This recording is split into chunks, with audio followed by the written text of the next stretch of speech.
Welcome back to another episode of That's Disturbing. I'm Gail. And I'm Daphne. And this is episode 5. Yeah, I thought it'd be cute to say what episode we're on until we hit episode 10, and that'll be boring for us and everybody else. Yeah. So from now until episode 10, you'll hear what episode it is. But this is episode 5. So don't fret. This is episode 5. The disturbing fact of the day, get a load of this. Some ants, they turn into zombies via parasitic fungus, which manipulates their brain. Have you ever heard of that? No, I haven't. Okay. The reason why I picked that disturbing fact was because I'm watching the new season of Down to Earth with Zac Efron. And they do, you know how they do different segments in that show of whatever like that episode is related to, whatever topic. Yeah. They did one on mushrooms. So they talked about the zombie mushroom in Australia. And so ants... Yeah, they like basically pick at their brains and then they turn into like the zombie-like state. These ants do. Oh, that's so weird. It's a mushroom that does this. Yeah, who did that study? That's what I really want to know. I don't know. Because I feel like that's disturbing that somebody took the time to study ants. And how would they know if they were zombies versus having normal thought? Like, it's an ant. Well, I do know that once something eats the zombified ant, right? Because that's this circle of life, is that bugs eat other bugs, which then small critters eat those bugs and so on. That like infection transfers from one host to the next. Okay. Isn't that creepy and weird? That is creepy and weird. Also, I have another announcement. Okay. Which isn't really much of an announcement if you listen to episode 4. But Mom, did you know we have a website? Ooh, I've heard tell of this. That's disturbingpodcast.com. Did you know that we have an Instagram? I do, and people need to follow us. Yeah, they do. Get on it at That's Disturbing Podcast. And did you know that we have a Gmail? Yes. You're very proud of your Gmail. I am. I set it up all by myself. Good job. Thank you. Thank you very much. All right. Shall we get on with it? We shall. Okay. So I'm doing the Preppy Killer. And this is a case from the 1980s. And let's see, the guy's name was Robert Chambers. So I guess we'll just start with the case. Okay. I guess I'm going to preface this by saying that what happened was I thought I knew this case. I was like, oh yeah, I can whip this out really super quick because I'm working on one that's taking me a lot longer. And then when I started working on it, I'm like, oh man, I don't know half of what I thought I knew. And the more I looked, the more I found out. And so my notes hopefully are in the closest to best order, but things just kept happening. And so I'm just going to go the very best that I can. And anyway, so here we go. So on August 26th of 1986, around 6 a.m., Pat Riley, who was on her bicycle, saw the strangled and half-naked body of 18-year-old Jennifer Levin behind the Metropolitan Museum of Art in Central Park in New York City. First, she saw a person and she didn't know what it was exactly. And then she got closer and then she realized, oh crap, this is like a dead person. So she goes to a payphone, she calls the police, and then she rides her bike back over to Jennifer Levin because she feels like she shouldn't leave her alone because she's obviously like a young girl and she just feels like she's brokenhearted and sad. And all the stuff that this lady said later, like in interviews and stuff, she said it forever changed her life because she was a woman who was a trader on Wall Street, and which was not very common back in the mid 80s. And she felt like she was kind of invincible. And then when that happened, she thought, I'm not invincible anymore. Yeah, as that would do to you. Also, okay, so I have 2 comments about that. One, it's bullshit that you have to go to a payphone to be able to call the police. So you have to pay to report a crime to the police. That's bullshit that you have to go to a payphone to pay to do a good deed. I don't know if you do have to pay if you're calling 911. Well, if you do, that's bullshit. But there weren't cell phones, or there were, but like not. There were pagers at the time, right? Yeah, in the 80s. And there were cell phones, but they were those big giant brick things. And so I don't think, she's on her bicycle. She's not going to have a big giant brick phone.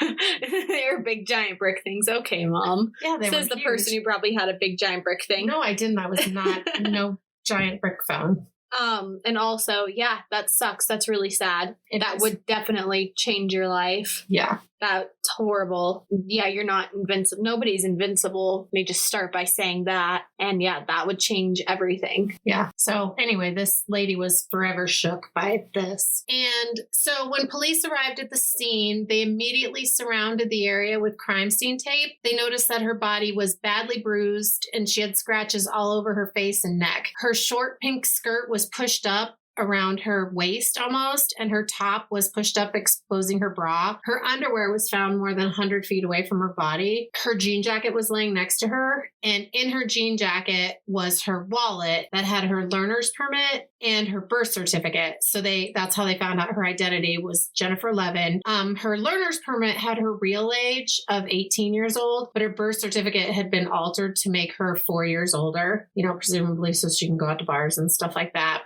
But anyway, so since they knew who she was right away, they were able to, notify the family and stuff. Jennifer was originally from Long Island, and she had moved to Soho to live with her dad and stepmom, which is like a trendy neighborhood in New York. It's city. And her dad had moved to Soho because he was a real estate agent. And so presumably, his business is more lucrative if he's like in a trendy area. And then they had this loft, this walk-up apartment or whatever. That's kind of, what New York is kind of known for. People have these brownstones, walk-ups, all this kind of they're fancier type places. They're fancy apartments. Yeah, exactly. Anyway, we're from Colorado, so we have those here, but I feel like it's not super coveted by us like it is like New York people, like city people, super city people. Because Denver's a city, but no, it's not even close to being like that. There's regular apartment complexes here, just average that you would think about, that it's either has an elevator or a flight of stairs, and it has inner or outer exits, but it's one level most of the time. It's not this grand townhouse or even actual sized home within an apartment complex. So anyway, she moved with her dad and stepmom because she wanted to be in the city and not be in Long Island anymore. And she attended a private school in Manhattan. And so it also made school more readily available for her. So she was known to hit the party scene with her friends, but she was also a studious girl, and she was getting ready to go to college. She wasn't a big drinker or someone who liked to use drugs. They said she didn't use drugs, but she liked to socialize with her friends and have fun, so presumably that's why she has her birth certificate that's saying that she's 22 instead of 18. But unfortunately, the media portrayed her as a party girl who was out of control. And according to her friends, this couldn't have been further from the truth. And that's where I say that I thought that I knew this case, because everything that I've ever heard about it was she was a party girl, and she just was in the scene, and it just happened because basically she set herself up for it, which is not cool no matter what, not to be victim blaming, but she didn't set herself up for it. She didn't go out looking to get in trouble, and she didn't put herself in a lot of precarious positions that would have led to this situation. So anyway, like I said, she was a good girl. She was excited to go to college. She had just returned from a week in the Hamptons. So again, her friends are kind of more wealthy, upper middle class or upper class people. And so they have these vacation homes in the Hamptons, and they spend weeks at a time there on vacation, families not there, parents aren't there. So the people that she's associating with are New York socialites, basically. Yeah, or the kids of. Okay, so the kids of New York socialites. So the high life of New York. Exactly. And then also, parents are traveling and kids have access to apartments and vacation properties, and they're just partying and doing their thing. So, but they're also over 18. So the parents are, I'm sure kind of semi-monitoring the situation, but probably not totally and completely. Anyway, on the night of August 25th, she met up with a couple of friends since she had just gotten back from the Hamptons. She's getting ready to go to college the following week, so she's trying to hang out with everybody she knows, say goodbye, that kind of thing. She's going to school in Boston, which isn't really far away, but it's not in New York, obviously. Again, police knew who she was, so they went to notify her dad. They started interviewing her friends and asking them about where she had been the night before and if anybody had any information that could help them figure out who had done this to her. Everyone kept saying like the same thing. So she'd went out for Mexican food and drinks with a couple of friends, and then she went to this bar called Dorian's Red Hand, and it's on Manhattan's Upper East Side, and it's kind of like caters to these preppy kids, these young, preppy, hip, cool, upper class kids. Everyone kept saying that when they last saw her, she was with Robert Chambers. So one friend's peeling off and is like, oh, she was with so-and-so and so-and-so and Robert Chambers. And another friend, oh, well, she was with so-and-so and so-and-so and Robert Chambers. So it keeps coming down to where basically Robert Chambers is the last person that she's been seen with. So police went to Chambers' home to talk to him, thinking that he could help them figure out who could have done this to Jennifer. When they get there, his mom answers the door and she woke him up so that he could talk to the police. And immediately when he comes to the door, they notice that he's covered in fresh, bloody scratches on both sides of his face. And so casually they're like, hey, you want to come down to the station with us so we can interview you and you can try to help us figure out what happened to Jennifer? And so he's like, yeah, sure, no problem. I'm happy to go with you and give you all the information that I possibly can. Red flag. Yeah, exactly. At this point, obviously, to the detectives, he's a person of interest, but they're like not letting him know that. They're just kind of like, hey, dude, come and help us. See what you can help us figure out. And he's like, yeah, okay, cool, because I'm the smartest guy ever, and I know this. At some point when he's being interviewed, the lead detective, who ends up anyway being the lead detective on the case, Detective Mike Sheehan, notices that he has a broken right hand. And so it's broken like up in the hand part, like in the up high, like on the back of the palm of your hand, like the back side of your hand. And the detective said, took you a long time to get there, the back of the hand. Sorry, the back of the hand. And the detective called it like a boxer's fracture, an impact fracture. So like if you hit something really hard and you break your hand up higher. And then they asked him what happened to his face. And he said that they were scratches from his cat, that he was playing with his cat and he threw his cat up in the air. And then, I know, right? He's a dick for even saying that. I just made a face. That's where you got that from. Right? Well, yeah, it's super douchey. Super eye roll. Yeah. So anyway, and then he says, if you think these are bad, look at these. And he takes his shirt off and he's got scratches all over his chest and his stomach. Police keep, quote unquote, talking to him and keep asking him, hey, what happened? What happened again? And he's like, yeah, we were at Dorian's and then we just parted ways. So yeah, I was hanging out with her and we parted ways. And so they just keep like pressing the situation over and over again. And so then the cop says, so Sheehan says to him, he's like, hey, just tell me one more time about the last time that you saw Jennifer. And at this point, Chambers is getting cocky. Like, God, you guys are so stupid. You're not fucking listening to me. I've already told you 1,000 times. So he literally says to the detective, he says, pay close attention to me. And I'll tell you again that when we left Dorian's, we walked up 86th Street. So that's when his story changed. And Detective Sheehan said, oh, whoa, wait a minute. You literally have been saying all night or all day, because they're interviewing him during the day, that you were at Dorian's and then you guys both went your own separate ways. Now you're telling me that you walked down 86th Street directly towards Central Park. And he's like, so now you need to tell me exactly what happened. And at that point, Chambers becomes teary-eyed and mumbles, what's Mother going to say? A little Norman Bates, yeah? Ew. Right? What's Mother going to say? Yeah. Gross. A little Norman Bates, right? Ugh. Right. So at this point, Detective Sheehan calls Steven Sirocco, who's Manhattan's assistant district attorney. And he's like, hey, can you come down to the station? Because I'm pretty sure we're about to get a confession from this guy who killed for that body that we found in the park this morning. And so when Sirocco got down to the station, Chambers hadn't yet asked for a lawyer. And so they were like, hey, can we just get you to give us your real actual statement on videotape and so we can know exactly what happened. At that point, Chambers has read his rights. Basically, they're like, hey, if you want a lawyer, you can have a lawyer. Everybody knows the Miranda rights, right? You don't want to speak unless you have an attorney present. You have the right to not speak, self-incrimination. You have the right to remain silent. Yeah, you have the right to remain silent. Anything you say can and will be used against you in the court of law. You have the right to an attorney. If you cannot afford an attorney, one will be appointed to you. Something else of that nature, too. I had to learn that in high school. Good job, Dad. Okay, and I'm glad to hear that you learned that in high school. It's not from firsthand information. Is that from researching? It is from researching, not from like being in police custody and having someone officially say that to you. Oh, yeah, no, that hasn't happened. Right. Hang on, knock on wood. Right. No, you're you're a good kid.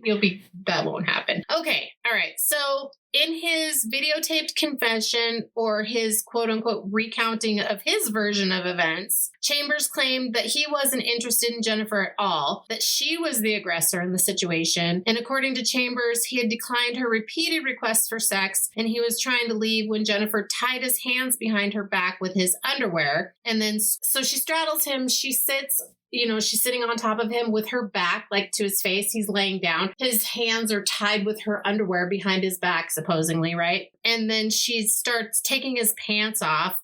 And in his words, she starts jerking him off. Yeah, how uncomfortable for a boy. Wow, how sad for him. Right. But anyway, he said that it was painful. And at that point, he broke free from the underwear handcuffs and he grabbed her by the neck. And then she flipped over him and she landed by a tree.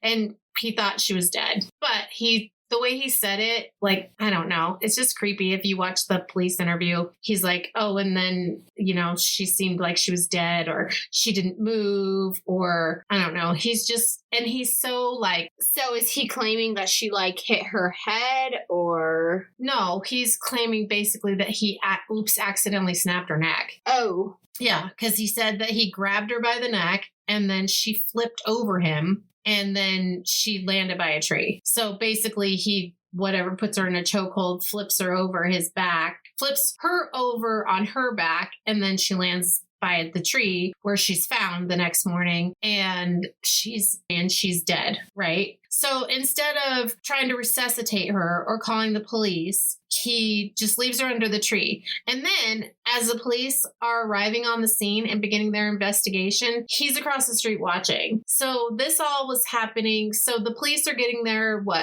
She called about 6:00 in the morning, the cyclist did. And the police are getting there by like 6:20, 6:30, something like that. And her time of death was reported to be about 5:30 in the morning. Yeah.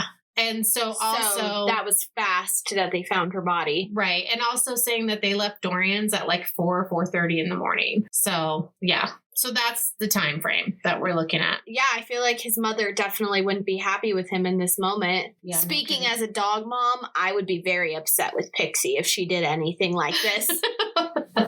Nice. I don't think that's a thing, but okay. All right. And so also bear in mind that Chambers is like 6'3", 6'4", and he's 190 pounds, and Jennifer's 5'8", and she's like 120 pounds. So she's tall, but she's real slender. So after his videotaped confession, Chambers asked to go home, and Detective Sheehan looks at him and is like, "What don't you understand? You're under arrest for murder." And Chambers seemed shocked, because it's like, hello, we just read you your rights, and then you literally just gave us a videotaped confession. Yeah. So dumbass. Right. I'm not sure where the confusion was, except for, again, this kid's cocky and he thinks he's the shit, he's a super douche. Chambers was booked and he was charged with murder. And after Chambers was arrested, he reportedly said to his father, "The fucking bitch, why didn't she leave me alone?" What? Yeah. What does that even mean? That means that it's her fault. Like, she didn't leave me alone, and now she's dead, and now I'm in trouble. Like, he's basically saying that she raped him, that she was trying to forcibly have sex with him. But again, they left together. They walked together. What a dick. Yeah, total dick. So also of note, Chambers was supposed to meet a girl that he was dating. Her name was Alex Knapp, and he was going to meet her at Dorian's. And she wanted to talk to him because I watched this documentary. It was a 5-part series. It was on Sundance, and it was recorded in 2019. And so way after this happened, and it's like her family and friends like recounting the story. But it's also people that knew Chambers and were like giving information about him. So this girl, Alex Knapp, that he was dating, who was like way younger, she's like 16. The night before, he had stolen money from her. And so she was like pissed and she was going to confront him, right? But she's also like in love with him because he's 19 and she's 16 and he's so cute and blah, blah, blah. And so anyway, so she's sitting there waiting for him to meet her at Dorian's, this Alex Knapp.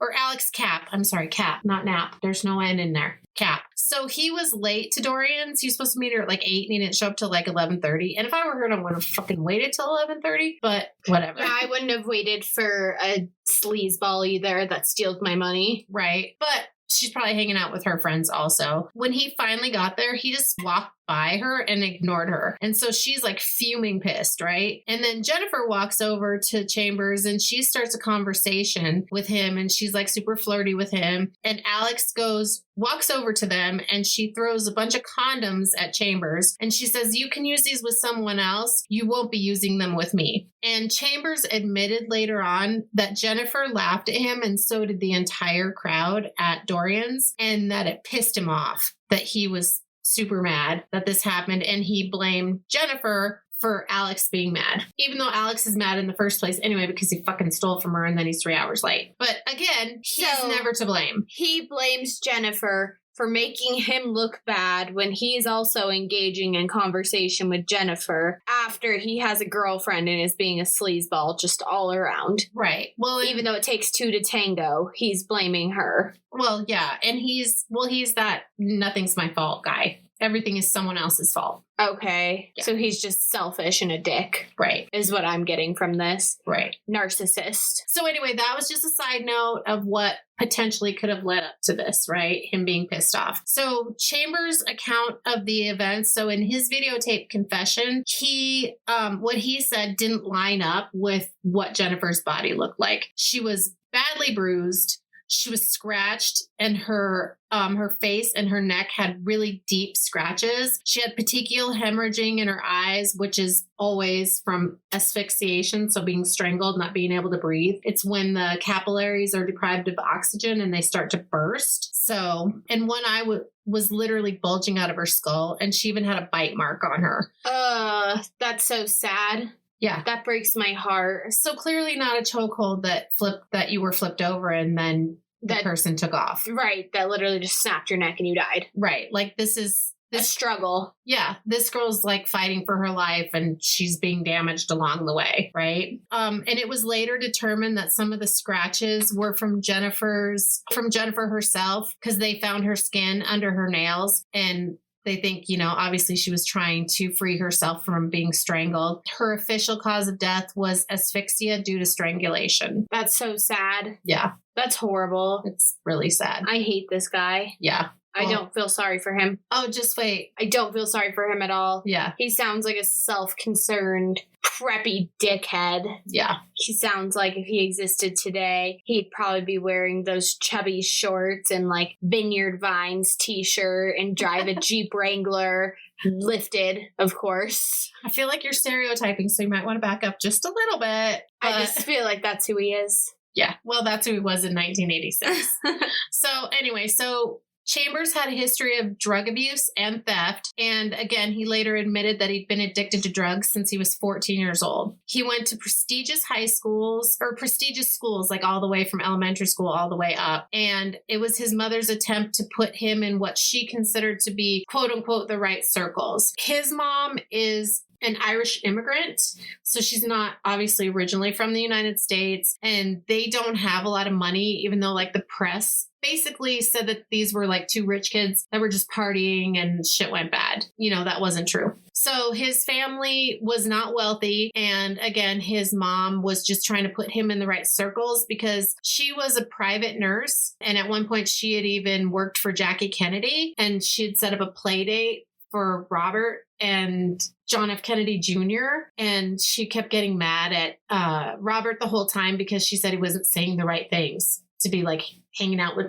JFK Jr. But, they're not friends. So anyway, I feel like the mom's a little bit delusional, and you'll hear more of that as we go on. But so anyway, her putting him in these situations, it's like it gave him stress because he doesn't have money and he has a lot of pressure from his mom. Obviously, if when he said, oh, what's mother going to say? So obviously he has pressure from his mom. And so putting him in these circles, it just gave him access to drugs because, readily available when you have money, but he didn't have the money for it. So he was stealing from people in order to support his drug use. And again, to be fair, his mom was just trying to put him into a circumstance so maybe he could come up and be wealthy. So she's seeing how the other half lives and she wants her son to live that way too. She doesn't want him to struggle, which is also nice and kind. But clearly she went about it the wrong way. But also he could have just been sociopathic and delusional and could have really had nothing to do with his mom, but maybe she fostered that or I don't know, made it worse than it already was. He had been kicked out of one school after another, and he was basically described as a problem child and an underachiever who lacked any kind of desire to succeed. And when this happened with Jennifer, he had just recently been kicked out of Boston University after one semester because he kept getting into trouble. The trouble he got into was stealing a credit card from someone that he knew, and he racked up a $3,000 bill on this girl's credit card. And he'd also been in trouble for just petty theft and drug and alcohol abuse. And, he's stealing to support his drug habit. Anyway, so he was never charged with anything and there was no accountability for anything he did because the one kid who he was using the credit card with, the guy's dad was rich and the mom, Chambers' mom, convinced the girl's parents who he stole the credit card from not to press charges. They're like, the mom's like, oh, he has a drug problem. I'm going to send him to rehab. I'm so sorry. Please don't press charges. Let me guess. He never went to rehab?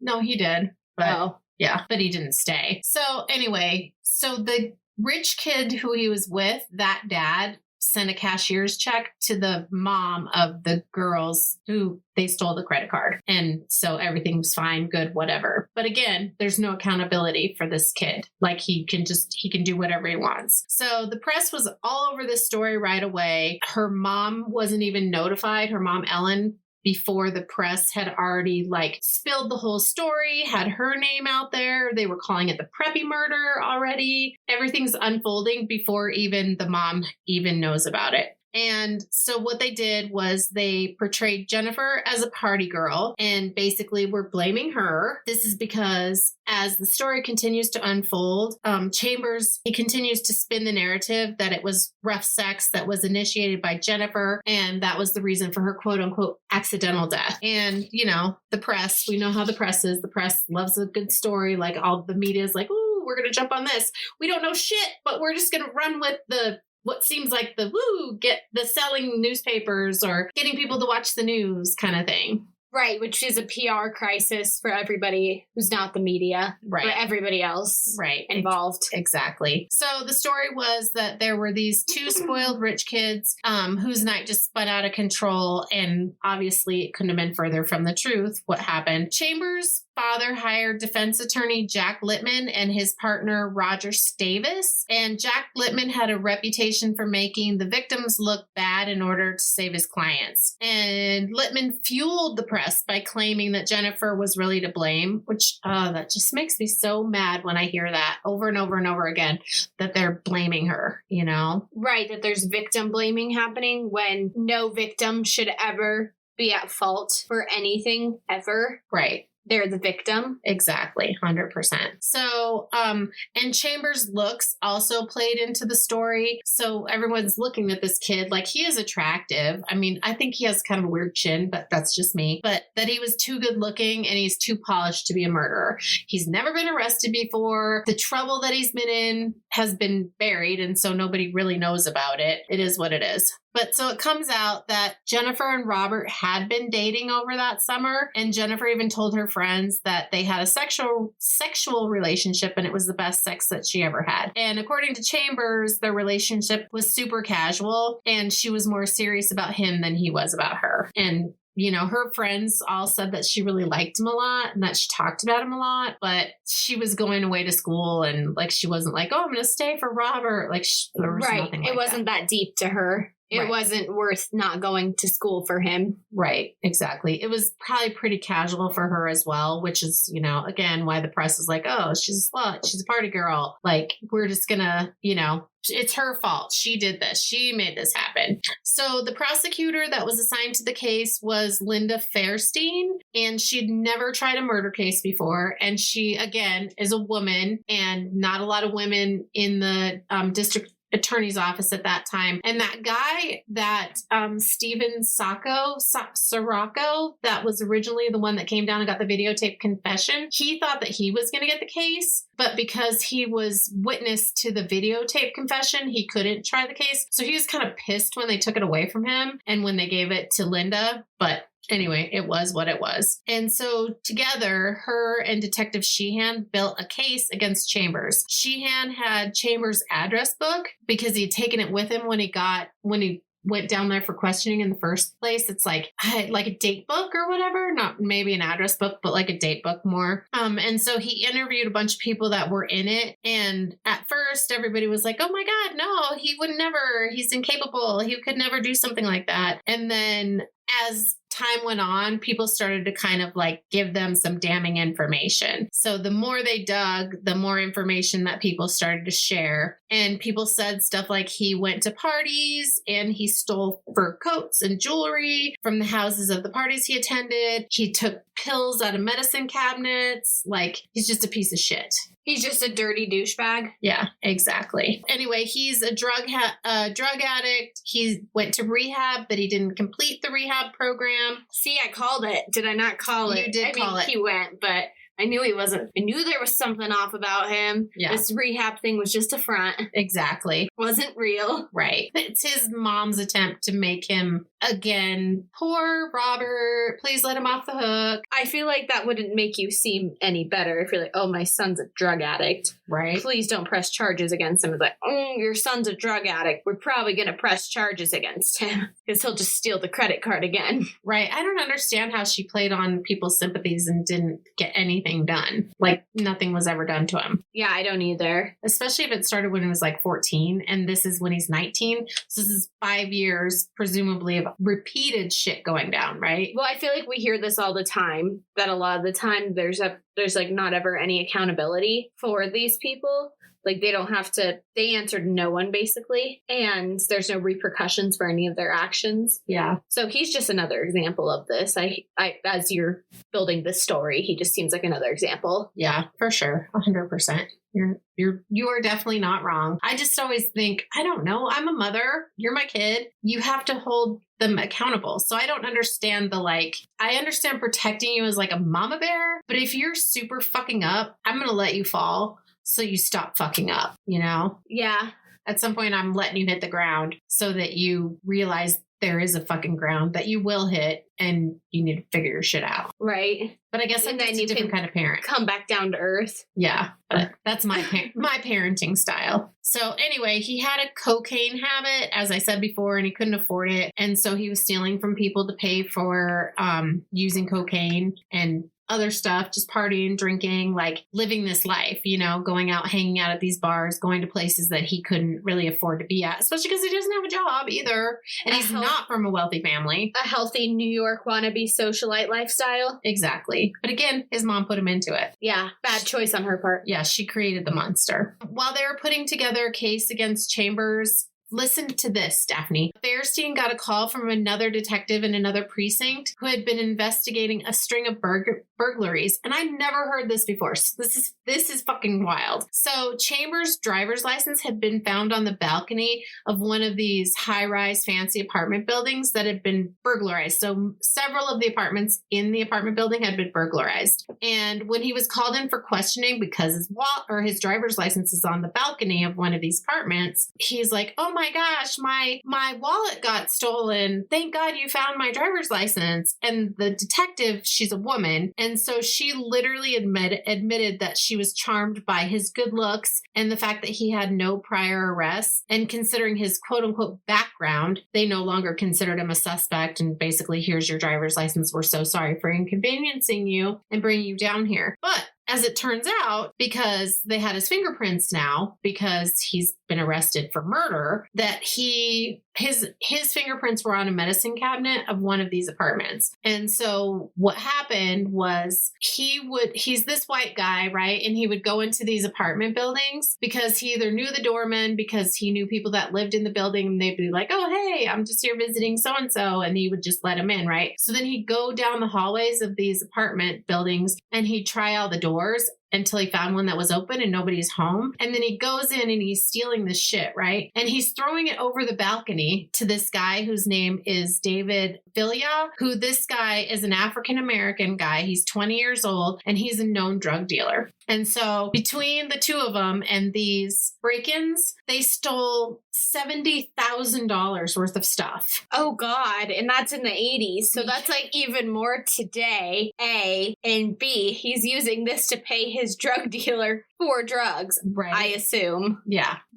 So totally. And I mean, like, I was reading this case, like, on the internet, looking up all this stuff, and I never, ever saw anything about this. And so when I watched that documentary, because I finally decided that, because that documentary, again, was her family and friends more telling her story and how they were really upset about the way she was portrayed in the media. Right, which is also our values here, that we want to bring awareness to the victim and their truths. Exactly. So it was a 5-part documentary series, and I watched the whole thing because I wanted to get all the information. And I'm really glad I did, because then I found this out, right? And so then this guy, this David Filia that Robert was going around stealing with, was later convicted of aggravated rape because he raped and stabbed a college student 5 times, and he was sentenced to 10 to 20 years. So this is the kind of people he's hanging out with. That's all he got, was 10 to 20 years for raping and stabbing someone? Yeah, well, the girl didn't die. Hello. Oh, no.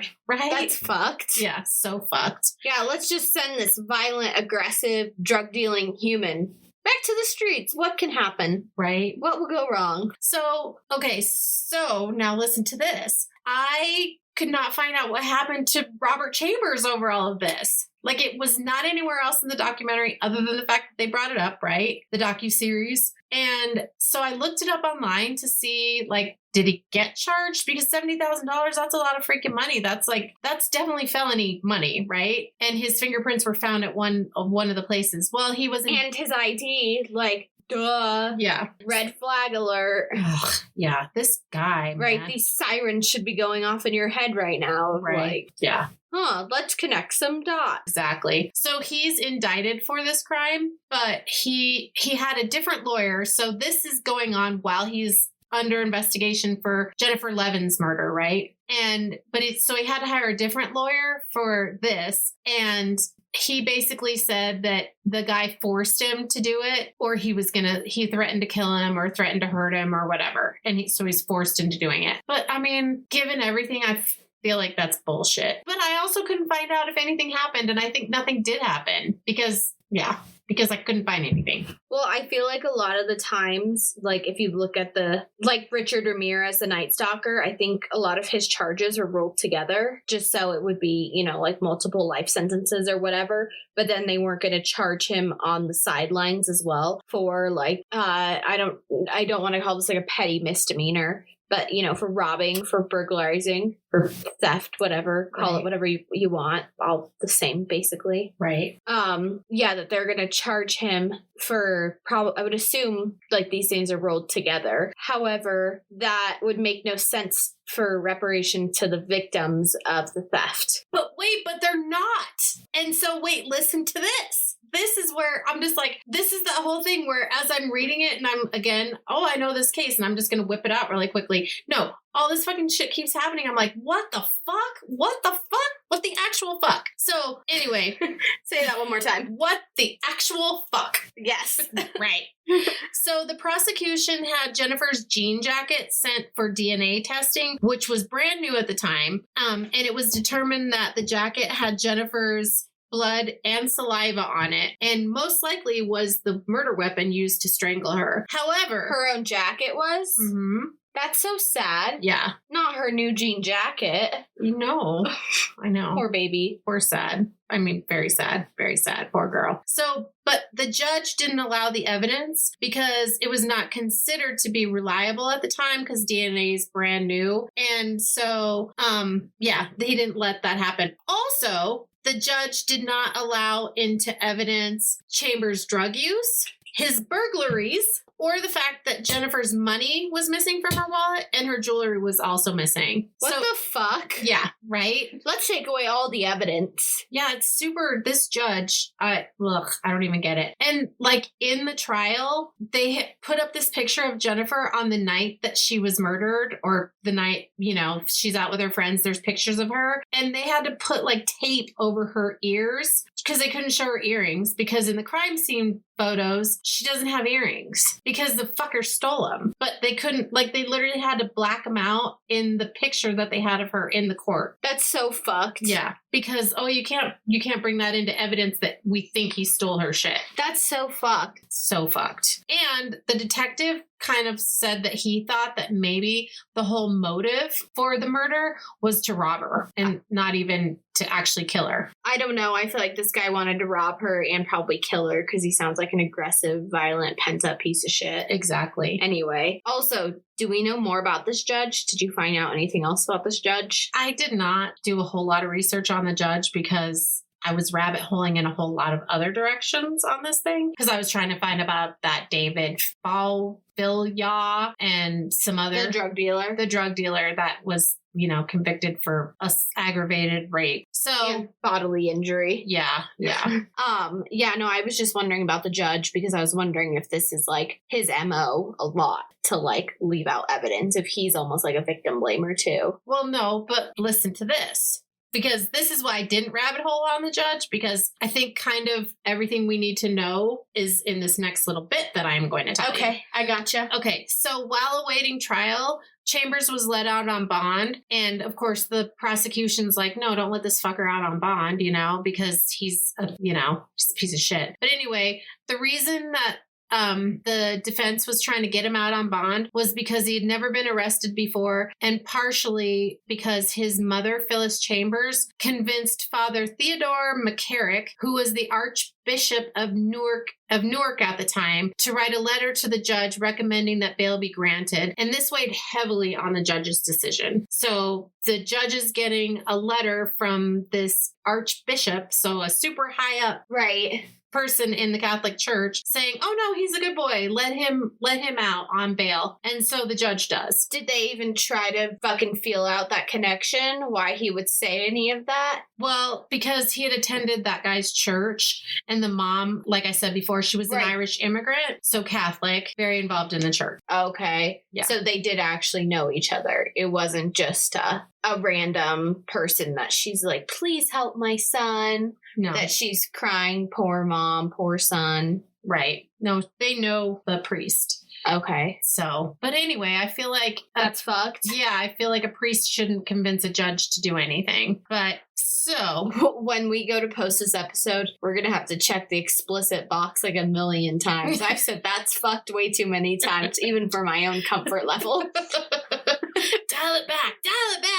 That's fucked. That's fucked. So the trial began in January of 1988. So this is a year and a half after this has happened. And mind you, he's out on bail this whole time, right? And so the press is going wild with this story from 1986 to 1988, everything that's coming out here, there, and everything in between. And there's this quote unquote sex diary that the defense is trying to get into court, get admitted into the court before the proceedings happen. And so the newspaper gets a hold of Jennifer's sex diary, and I'm using air quotes here. You can't see me doing it, but I'm doing it, air quotes, sex diary. But what it actually was it was her daytimer. So it was her address book, daytimer, date planner, whatever, that was so innocuous that she literally kept it in the kitchen of her dad's apartment. I believe we call those planners that just have a contact list within them. Yeah, exactly. And yeah, that's wow. the defense was trying to bring that in? Yeah. And they, again, went public with it to the media, calling it her sex diary. So they're going to let that into evidence, but her jacket and her earrings can't be let into evidence? Yeah, exactly. Well, they didn't end up letting it go in. And again, as I said, it's totally innocuous because it's not a sex diary. It's a fucking day planner. Yeah. Yeah. So stupid. Yeah. And she kept it, like I said, in the kitchen of her dad's apartment, in their apartment. So if it's her sex diary, I feel like it's not going to be next to the fridge where your dad can pick it up and read it. Yeah. Huh. What is this? Michael Jones at 4 p.m. Meet at the Bronx Hotel. I like how you go to the Bronx. They're in New York. Yeah, that's true. True. So anyway, so his lawyer is slut shaming her, putting her on trial in the media, right? And it's just like, ugh, I can't even with this fucking lawyer, right? He's a total douchebag. He's known to do shit like that, to make his clients, to do whatever he can to get his clients off and blame the victim and yada yada and all. That's a really good lawyer, but an extremely immoral human. Exactly. So the case, unfortunately, was so tainted by misconceptions of both Jennifer and Chambers that it would be impossible to get a jury who was not influenced in one way or another. One of the jurors, they said literally when they were not an actual juror, but one of the ones that came in, like an interviewee juror. Yeah, on the panel, literally said when she was sitting there, "Oh my God, he's way more good looking in real life."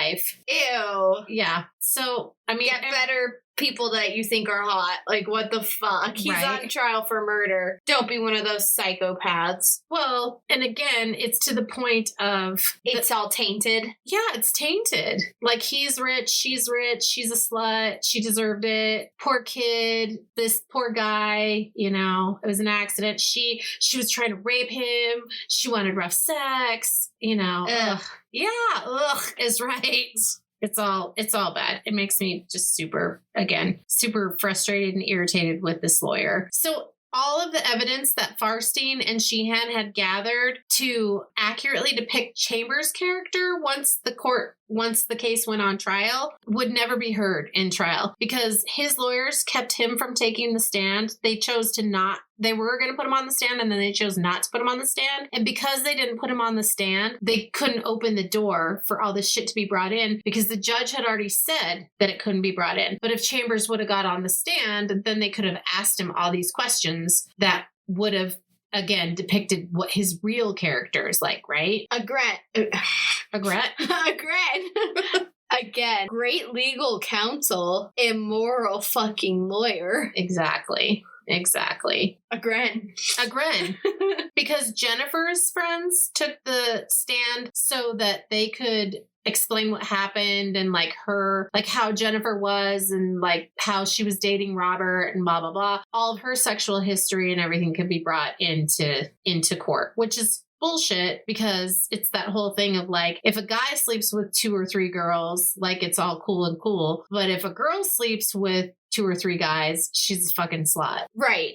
Absolutely. It's this double standard that's fucked. Yeah, exactly. Especially in the 80s. I mean, before the 80s also, but yeah, it's all bad. So the jury was in deliberation for such a long time. It was clear that they weren't going to be able to reach a verdict. And so both the defense and the prosecution are like getting nervous. They're like, fuck, this isn't going to look good for either one of us if it's a hung jury and we don't get a verdict. So Roger Stavis, who again is Jack Littman's partner, who's the main defense attorney, goes to Linda Farstein's office to see if they can work out a plea bargain. And Farstein has to get it approved by Stephen and Ellen Levin, so those are Jennifer's parents, before she can accept the terms of the plea bargain, right? And if they don't choose to accept the plea deal, they would have to go through another trial. And they didn't want to live through that again. So they went ahead and let him take a plea deal. And subsequently, Chambers accepted a plea bargain, which required him to plead guilty to first-degree manslaughter. And wait for it, he was sentenced to only 15 years in prison. 5 to 15. 5 to 15 is what he was sentenced to. Gross. Manslaughter? Yeah.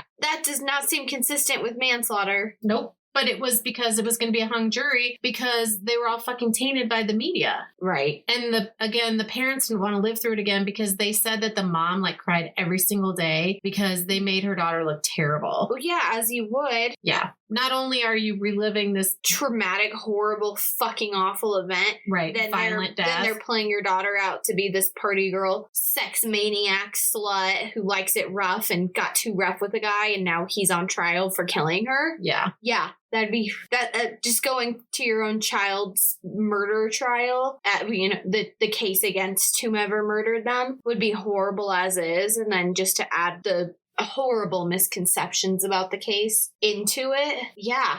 Fuck that. Yeah. It's that. People suck. They do suck. So 5 to 15 years. 5 to fucking 15 years. So shortly after his conviction, a videotape surfaced. So somebody took it to, there used to be this show called The Current Affair, and they took the videotape to the TV studio or whatever, gave it to the Current Affair people. And the guy who was going to do the Current Affair story brought the detective down to show him the video, and it was fucking Robert Chambers partying with friends while he was on bond for Jennifer Levin's murder, strangling a fucking doll. And he said, "Oops, I think I killed it." Like he was mocking Jennifer's death. I hope he drops the soap. I hope he drops every single bar of soap every day he showers in prison. Well, keep in mind, this is 1988. So 15 years, he's out, yeah?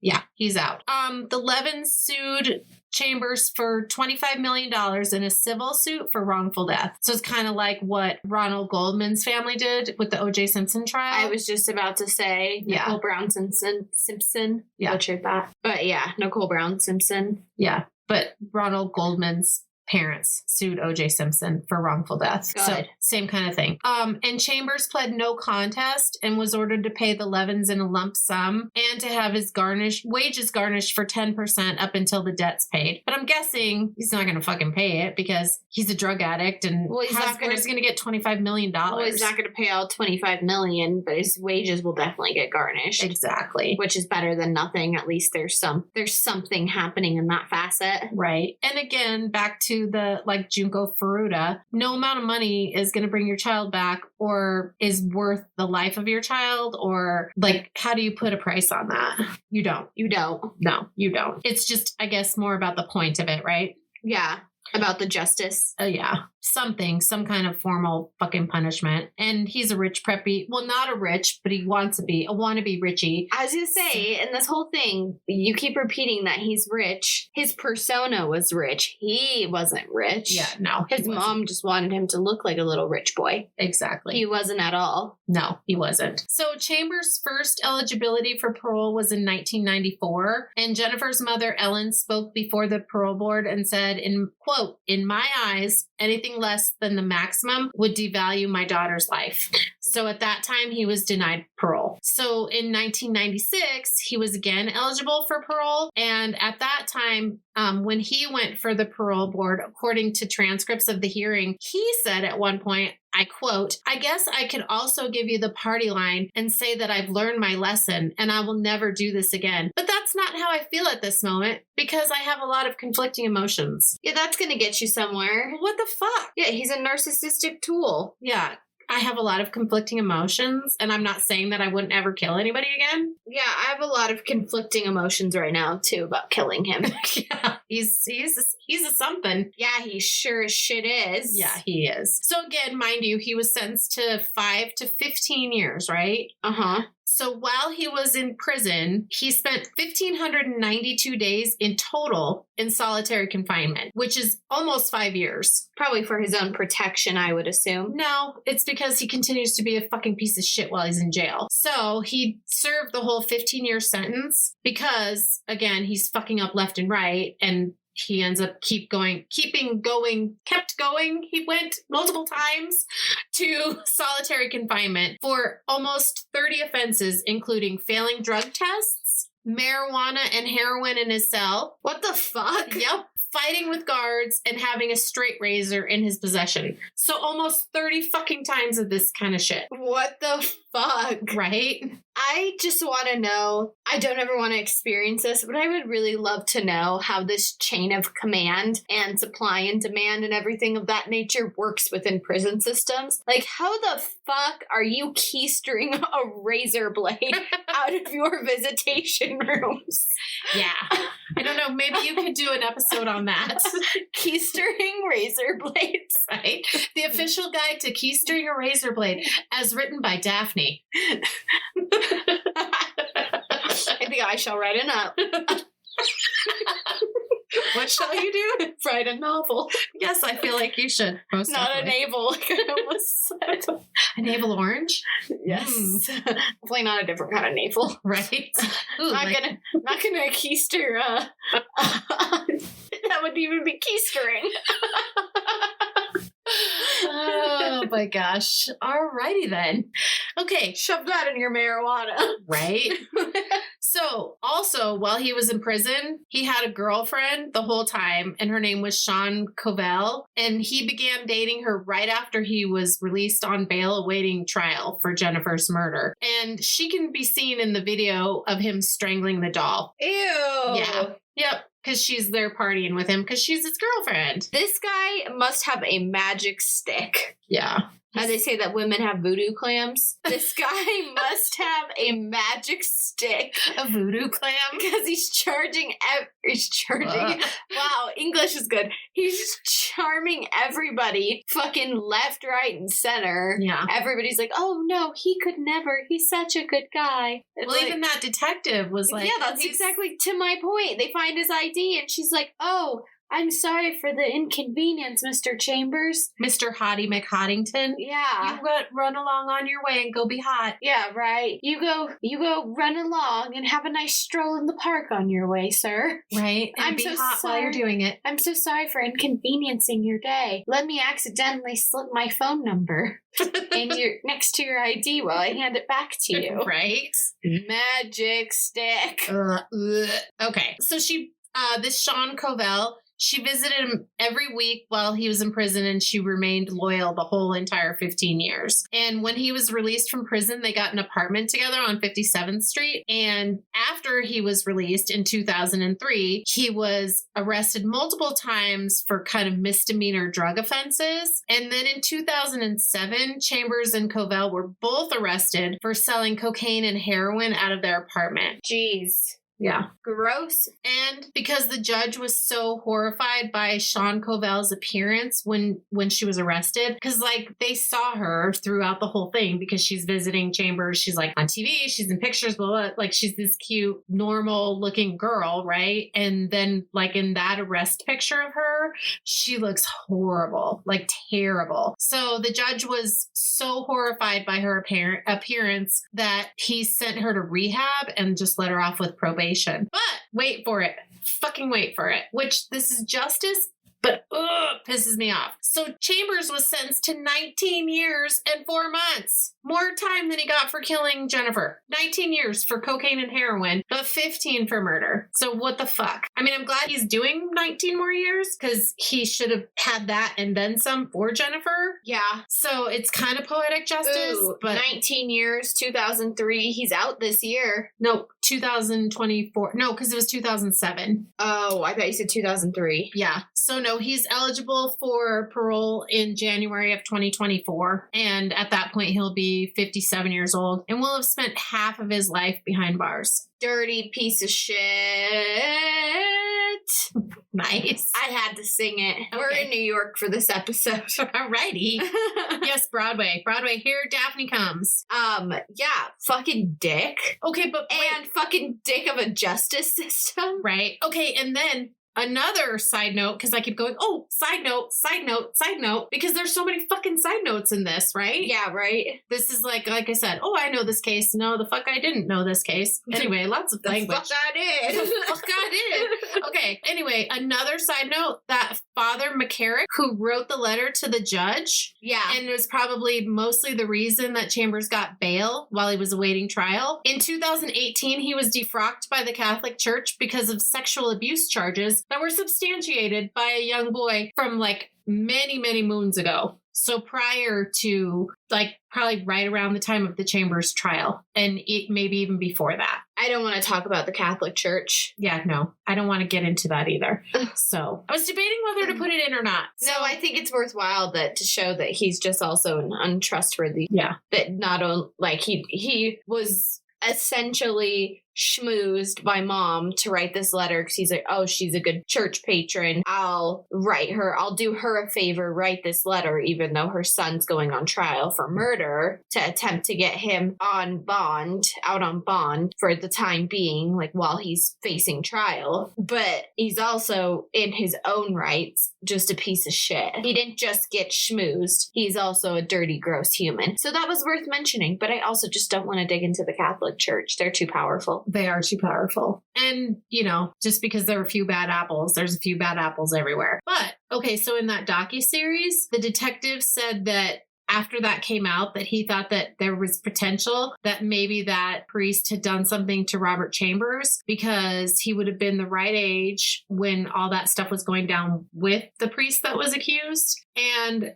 Chambers would have been kind of like a ripe target for him because his parents were divorced. So he's coming from a broken home. He's a troubled kid, obviously. Lost and broken. Right. And the prosecutor, Linda Fairstein, she said she didn't think that was the case, but of course Chambers never said anything and have no way of knowing. Right. But then you kind of wonder. His pride would be too bruised if he ever came forward, if it was true, if that did happen or not. When you kind of wonder, though, if that's not why the priest wrote the letter. Yeah, no, I'm thinking the exact same thing as like hey, my son told me about what you did. You're my priest. So I'm never going to do anything about this. Or archbishop. He was an archbishop, yeah. Yeah, you're my bishop. You're my higher in the church. If you write this, I won't report you. Well, and maybe not even that, but maybe the archbishop's own guilt, And right. Maybe. But I don't, again, totally speculation, and again, a few bad apples. So we're going to move on from that. Yeah, we mostly only hear about the bad, not the good. So there's also that. Exactly. And then on a positive note, Ellen Levin was able to lobby for victims' rights, and she was able to help get 13 bills passed, including not being able to bring up victims' sexual history into a trial. So rape victims, murder victims, anyone who's a victim, no matter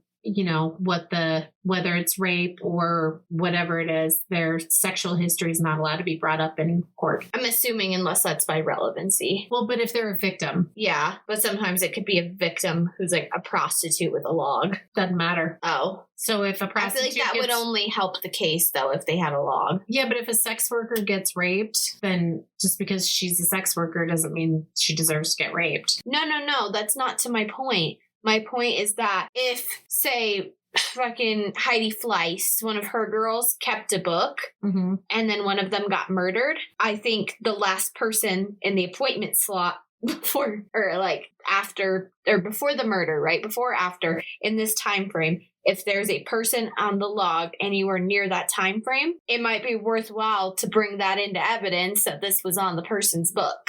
Right. At least something good came out of it. No, that is good. Yeah. And that wasn't to my point. My point was just that I feel like in some instances it could be helpful. But yeah, not if it's on the grounds of like shaming or victim blaming or trying to have a skewed view of it in any sort of way, like in this case that they did. Right. And Ellen said too in that docuseries that she thought that she was brought to doing that by Jennifer because someone approached her about doing it. And at first she's like, I've never read a bill before and I don't know anything about it. But then once she started getting involved, then like I said, she lobbied for 13 bills to be passed. So anyway, that show was called The Preppy Murder, Death in Central Park, and it was an AMC docuseries that aired in November of 2019. And that's where I got the better part of my information. I also got some other information from a few other sources, and those will be cited in the show notes. Daphne, thoughts? It's fucked. That's my initial thought. Okay. Like, I feel like the way this is set up, like, obviously he's the one, obviously he did it. Last person to be seen with, yes, it's Robert Chambers. Jennifer has scratches all over her body that are consistent with strangulation, and that it obviously wasn't just a cut and dry oops accident. And if it was an oops accident, why are you a pansy ass bitch that didn't call for help. If it was a genuine accident, Right. why does that happen? Right. There's no... Well, that's like people who flee the scene after they get into a car accident, and they might have some kind of sense that the person in the other car could be injured because they're drunk. They're just not taking accountability. They drank and drove, and then they decided to get into their vehicle drunk, get into a car accident, hurt this other... Sorry, I didn't mean... That's a poor analogy, I suppose. But same concept is that, like, if this was a genuine accident, genuine mistake, she was getting a little too aggressive with him for his taste, and then he accidentally flipped her because he didn't like it, you would do something about that. You'd be like, oh, fuck, what the fuck did I just do? Right. Right? Not flee the scene, and then also stand by and watch the police as they're coming to collect evidence and take pictures of the crime scene. Like, you wouldn't stand as a looker on to the crime scene. No. You would be right there being involved, like, because you just called by yourself, being like, what the fuck? You would be there. And also, it's very evident and clear that he did it, and that the media just fucking sucks. Yeah, that they just very clear. Fucked it up. They just fucked it all up for him. Yeah, they fucked it all up for Jennifer, and getting justice for Jennifer. And his lawyer had a big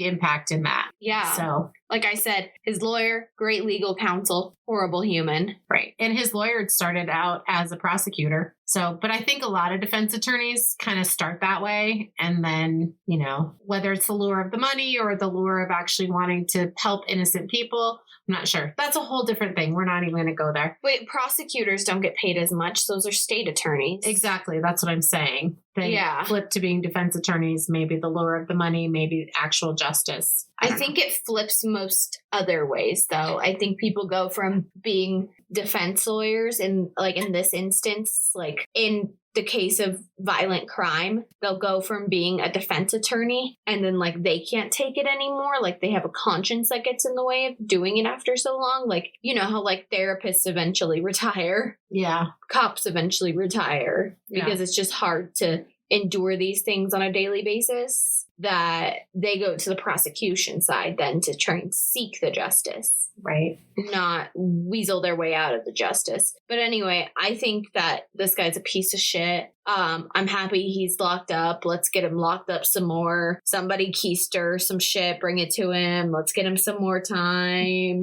Somebody pick a fight with him in prison. Let's get him some more time. Well, I feel like he's just going to get out and do the same thing anyway. Oh, yeah. Well, that's not that I'm trying to figure out how to phrase what I'm going to say. Unfortunately, the recidivism, I believe is the word that I'm looking for, rate in prison is so fucking high because there's no sense of rehabilitation in the United States while prisoners are in prison, which is sad for 15-year-olds that were caught dealing weed that get a 10-year sentence. Right. But for somebody like him, good, let's keep sending him back there. Yeah, exactly. Because he is a violent person, obviously. And obviously with the intent to sell heroin, that's just a death sentence on somebody else. Sorry, I'm just spewing all my thoughts over here. That's okay. I just hope that I wasn't too all over the place because, like I said, this had a lot of twists and turns, and it went back and forth between what happened prior, what happened during, what happened leading up to. And so I was just trying to piece it all together as I was reading it. So hopefully I did the case justice, and yeah, thanks for listening. No, I think you did a great job, Mom. Thank you for this one. I heard this case on a show, but it was just like a single 45-minute. Yeah, I didn't know about half of it. I just knew that she died and that she was portrayed as a party girl. But then also within the show, her friends and her family were like, no, she wasn't a party girl. I didn't watch the 5-part series that you watched, but I watched like a single 40-minute episode on a show one time a couple years ago. So I was familiar, but not to this extent. And holy fuck. Yeah. Like, what the fuck? Yeah. God, people suck. Yes, they do. He sucks. Yep. Fuck you, Robert Chambers. Right. Long story short, too late. You suck, Robert Chambers. Yeah. Yeah. Fucking magic stick my ass. All right. Thanks. Thanks for listening.